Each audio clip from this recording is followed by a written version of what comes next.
Another headshake. It's not the money. 20's fine if I wanted to do it, but I'm not even slightly tempted. Besides, I've got some pretty severe reservations about the whole boss thing between you and me. I wouldn't be your boss. You'd be paying me, am I right? Wouldn't that make you the boss? Technically, perhaps, but you know me. I wouldn't ever pull rank. A small smile. Yeah, until you did. And then there goes 20 years of you and me getting along, such as we do. Hunt stayed hunched back against the wall of the booth for a moment, then came forward, his elbows on the table. Come on, Dev. Don't you think we could have us some real fun? We're having fun now, dude. Eating great wings. No hierarchy between us. Just two guys out living the high life on a weekday afternoon. It ain't broke, so we don't need to fix it. That's a main life rule, and as I said, I'm a rule guy. Hunt was in his bedroom, having changed into nicer clothes for his next appointment, sitting on his bed, talking to his receptionist, secretary, assistant, Tamara Dade, on his cell phone, telling her the disappointing news about Dev and Julie. He heard the little ping telling him he was getting a text message, but as usual, when he was talking to someone, he ignored it. It was a long shot anyway, he was saying, but I figured worth a try. Definitely. But I can't believe he didn't jump at it. Was it even close? He stopped me before I'd even finished the pitch. No interest. Could it be that fun, being a cop? I guess. Who would have known? Or, here's a thought. Maybe he thinks it's not that much fun being a private eye. That couldn't be it. He's seen us at work, where the fun never stops. Now, for example, are we having fun now or what? Fun, no question. QED, right? Well, there is one other theory. What's that? You. What about me?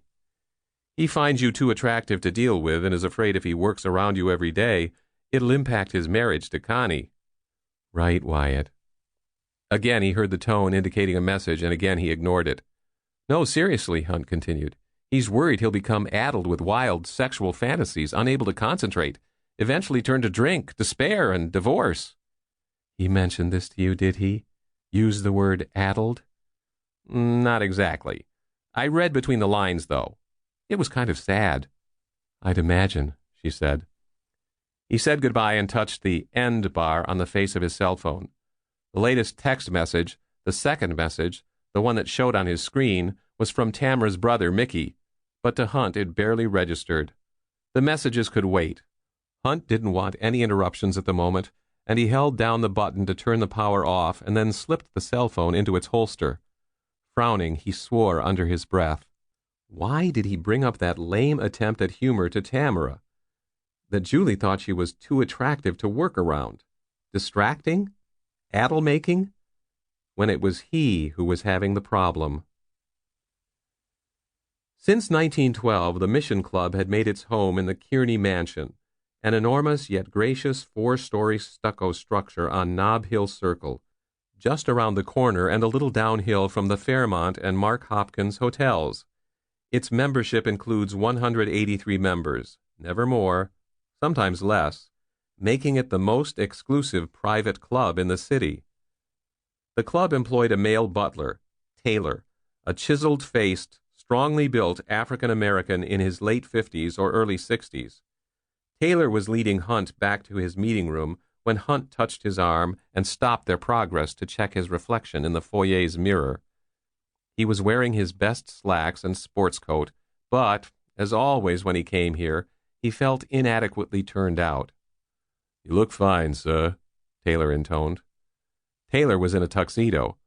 Hunt looked him up and down and couldn't keep a smile off his face. Easy for you to say. Because of his assignment here, Hunt had gotten access to some of the club's statistics, such as the average age of 67, the average net worth around $60 million. What wasn't in the stats was the average cost of what the women wore. Hunt figured, what with the designer dresses and shoes and handbags and other accessories and, oh, let us not forget the jewelry, nobody walked around with less than $20,000 worth of stuff, clinging or hanging or otherwise attached to their bodies. And then they were at the doorway to the room where the 3 members of the membership committee sat